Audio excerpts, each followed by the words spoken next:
Assalamualaikum warahmatullahi wabarakatuh. Perkenalkan, nama saya Sri Horul Amalia dari kelas MN22C. Video ini ditujukan untuk memenuhi tugas mata kuliah Manajemen Risiko Keuangan. Untuk materi kali ini yaitu tentang risiko likuiditas. Definisi risiko likuiditas adalah risiko suatu perusahaan atau individu tidak mampu memenuhi kewajiban keuangan jangka pendek karena tidak bisa mengubah asetnya menjadi uang tunai.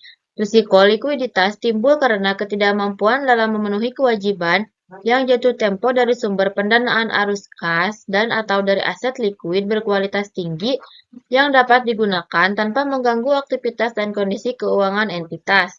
Pada perbankan, risiko likuiditas berarti ketidakmampuan bank untuk memenuhi kewajibannya karena deposan menarik dananya pada saat yang tidak tepat, sehingga menyebabkan penjualan aset dengan harga murah dan berdampak negatif pada profitabilitas bank. Selanjutnya yaitu jenis risiko likuiditas. Ada dua jenis risiko likuiditas yang berbeda. Yang pertama adalah risiko likuiditas pendanaan atau risiko arus kas, dan yang kedua adalah risiko likuiditas pasar, juga disebut sebagai risiko kualitas aset atau produk. Perusahaan dapat menghitung risiko likuiditas pendanaan mereka dalam tiga cara dasar, masing-masing menggunakan rasio sebagai ukuran likuiditas versus kewajiban keuangan, yakni satu rasio lancar atau rasio modal kerja yang membandingkan aset lancar termasuk persediaan dengan kewajiban. Yang kedua ada rasio cepat atau rasio uji asam, hanya mengukur aset lancar seperti setara kas terhadap kewajiban. Yang ketiga rasio kas atau rasio modal kerja bersih yang lebih konservatif karena tidak termasuk persediaan dan piutang. Risiko likuiditas pasar juga dikenal sebagai risiko likuiditas aset adalah risiko tidak dapat menjual aset seperti properti dengan cepat atau mudah karena sangat tidak likuid. Namun, kondisi likuid dan tidak likuid tergantung pada pasar. Adapun sumber penyebab, saat bisnis melakukan proses pengukuran dan pengelolaan risiko likuiditas, mereka harus waspada terhadap sumber umum risiko tersebut. Sumber-sumber tersebut antara lain, satu, kurangnya manajemen arus kas. Tanpa manajemen arus kas yang tepat, bisnis akan meningkatkan eksposurnya terhadap risiko likuiditas yang tidak perlu. Yang kedua, ketidakmampuan memperoleh pembiayaan. Ketidakmampuan untuk mendapatkan pembiayaan sama sekali atau untuk mendapatkannya dengan harga yang kompetitif dan persyaratan yang dapat diterima meningkatkan risiko likuiditas. Yang ketiga, ada gangguan ekonomi tak terduga seperti pada masa pandemi COVID-19. Yang keempat, belanja modal tanpa perencanaan. Yang kelima, krisis laba. Bisnis dalam krisis laba tidak hanya akan melihat penurunan margin profitabilitas, tetapi juga penurunan pendapatan lini atas. Akibat, untuk memerangi margin profitabilitas negatif dan tetap beroperasi, perlu mulai memasukkan ke dalam cadangan kas.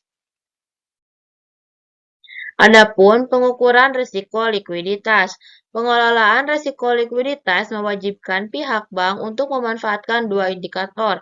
Kedua indikator tersebut adalah sebagai berikut. Satu, rasio keuangan. Loan to Deposit Ratio atau LDR atau Financing to Deposit Ratio FDR adalah melakukan perbandingan antara jumlah dana yang disalurkan pada jumlah dana yang sudah terhimpun. Ada current ratio adalah perbandingan antara aset yang likuid pada pendanaan dalam jangka waktu pendek. Selanjutnya ada deposan inti ataupun deposan non-inti atas suatu aset. Jadi rasio ini menilai dana yang terhimpun dari deposan inti atau deposan non-inti pada total dana dari pihak ketiga. Rasio ini juga akan membandingkan dengan total aset yang dimiliki oleh pihak bank. Yang kedua, arus kas. Arus kas dalam hal ini adalah suatu pengukuran likuiditas dengan menggunakan analisa kesenjangan likuiditas. Kesenjangan dalam hal ini adalah perbandingan antara posisi aset dan juga kewajiban dalam jangka waktu tertentu.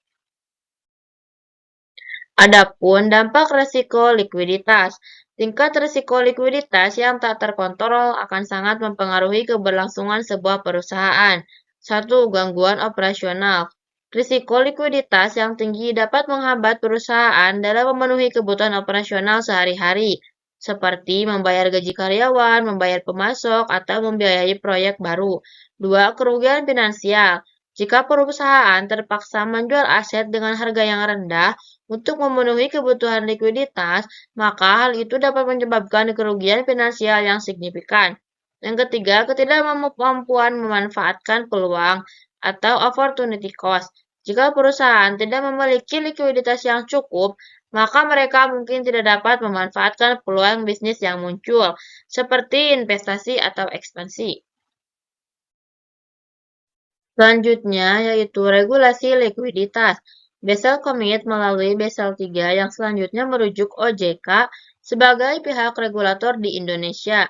Mengatur likuiditas ini dengan dua aturan yang sangat detail. Berikut ini adalah penjelasannya. 1. Liquid Coverage Ratio atau LCR. Peraturan terkait LCR ini mewajibkan pihak bank untuk mampu mempersiapkan alat likuiditas dengan kualitas tinggi sebagai bentuk antisipasi keperluan arus kas keluar bersih dalam kurun waktu 30 hari ke depan dalam kondisi skenario stres. Ketentuan akan hal tersebut sudah diatur dalam POJK nomor 42 POJK 03 2015 terkait kewajiban pemenuhan rasio kecukupan untuk bank umum. Yang kedua ada Net Stable Funding Ratio atau NSPR. Regulasi terkait NSPR ini mewujudkan setiap bank menyediakan dana stabil berbentuk liabilitas dan modal untuk bisa mendanai kegiatan pada aset dan juga rekening administratif. Peraturan terkait hal ini sudah diatur dalam POJK nomor 50 POJK 03 tahun 2017 terkait kewajiban pemenuhan rasio pendanaan stabil bersih untuk bank umum. Selanjutnya ada mitigasi resiko likuiditas. Untuk mencegahnya, perusahaan memerlukan upaya-upaya untuk memitigasi resiko likuiditas sebelum hal itu berubah jadi bencana. Berikut beberapa di antaranya. 1. Membuat rencana likuiditas yang baik. Menyusun rencana likuiditas yang matang dapat membantu perusahaan memperkirakan kebutuhan likuiditasnya di masa depan. Rencana ini harus mempertimbangkan kemungkinan situasi yang tidak terduga dan mencakup strategi untuk menghadapi penarikan dana besar-besaran. 2. Diversifikasi sumber dana. Pentingnya bagi perusahaan untuk mendiversifikasi sumber dana mereka. Dengan memperoleh dana dari berbagai sumber, perusahaan dapat mengurangi resiko jika satu atau beberapa sumber dana mengalami ketidakstabilan atau ketidakstabilan. Yang ketiga yaitu menjaga aset likuid. Perusahaan harus memastikan bahwa mereka memiliki aset yang dapat diubah menjadi dana tunai dengan cepat jika diperlukan. Memiliki portofolio investasi yang mencakup aset likuid dapat membantu mengatasi kebutuhan dana yang mendesak. Yang keempat, mengatur kebijakan pinjaman dan penarikan dana. Perusahaan harus memiliki kebijakan yang jelas terkait dengan pinjaman dan penarikan dana. Hal ini dapat membantu pengendalian risiko likuiditas dengan memastikan bahwa permintaan penarikan dana tetap sesuai dengan kemampuan entitas untuk memenuhinya. Kesimpulannya yaitu likuiditas adalah faktor yang sangat penting untuk bisa menentukan operasional perusahaan. Untuk itu, dibutuhkan strategi dan manajemen risiko yang matang agar tingkat likuiditas perusahaan bisa bertahan dengan baik. Faktor yang paling penting dalam mengurangi risiko likuiditas adalah dengan melakukan pembukuan yang tepat dan akurat, sehingga nantinya akan memudahkan dalam mengambil suatu keputusan yang bijak untuk bisnis di masa depan.